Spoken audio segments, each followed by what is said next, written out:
നമസ്കാരം. Press live ന്യൂസിലേക്ക് സ്വാഗതം. നടനും MLAയുമായ മുകേഷിനെതിരെ വീണ്ടും ആരോപണം ഉയരുന്നു. നടി സന്ധ്യയാണ് മുകേഷിനെതിരെ ആരോപണവുമായി രംഗത്തെത്തിയത്.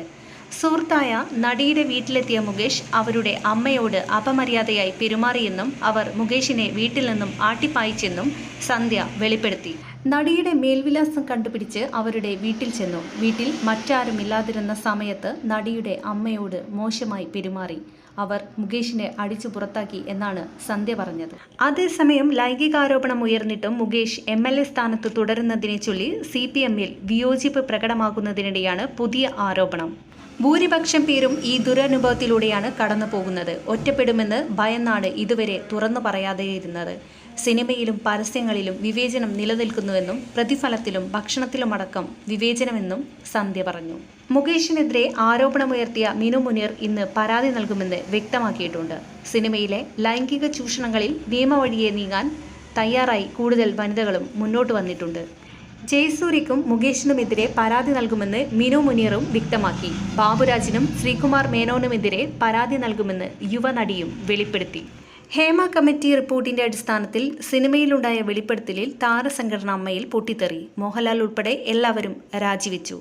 നിലവിലെ അമ്മ ഭരണസമിതി പിരിച്ചുവിട്ടു. ഹേമ കമ്മിറ്റി റിപ്പോർട്ടിനെ തുടർന്ന് സിനിമാ രംഗത്തെ അതിക്രമങ്ങളിൽ പരാതിയുമായി കൂടുതൽ പേർ രംഗത്തെത്തിയതിന് പിന്നാലെ അമ്മയിൽ കടുത്ത ഭിന്നതയുണ്ടായിരുന്നു. ആരോപണ വിധേയനായ ജോയിന്റ് സെക്രട്ടറി ബാബുരാജ് മാറണമെന്ന് ഒരു വിഭാഗം അംഗങ്ങൾ ആവശ്യപ്പെടുകയായിരുന്നു. ലൈംഗിക ആരോപണത്തിൽ ഉൾപ്പെട്ട അമ്മയിലെ അംഗങ്ങളായ താരങ്ങളോട് വിശദീകരണം ചോദിക്കണമെന്ന ആവശ്യവും വനിതാ അംഗങ്ങൾ ഉന്നയിച്ചതോടെയാണ് കൂട്ടരാജിയിലേക്ക് എത്തിയത്. മോഹൻലാലിന്റെ രാജിക്കത്ത് ഇങ്ങനെ: ഹേമ കമ്മിറ്റി റിപ്പോർട്ട് പുറത്തുവന്നതിനെ തുടർന്ന് സാമൂഹ്യ ദൃശ്യ അച്ചടി മാധ്യമങ്ങളിൽ അമ്മ സംഘടനയിലെ ഭരണസമിതിയിലെ ചില ഭാരവാഹികൾ നേരിടേണ്ടി വന്ന ലൈംഗികാരോപണങ്ങളുടെ പശ്ചാത്തലത്തിൽ അമ്മയുടെ നിലവിലുള്ള ഭരണസമിതി അതിന്റെ ധാർമ്മികമായ ഉത്തരവാദിത്തം മുൻനിർത്തി രാജിവെക്കുന്നു.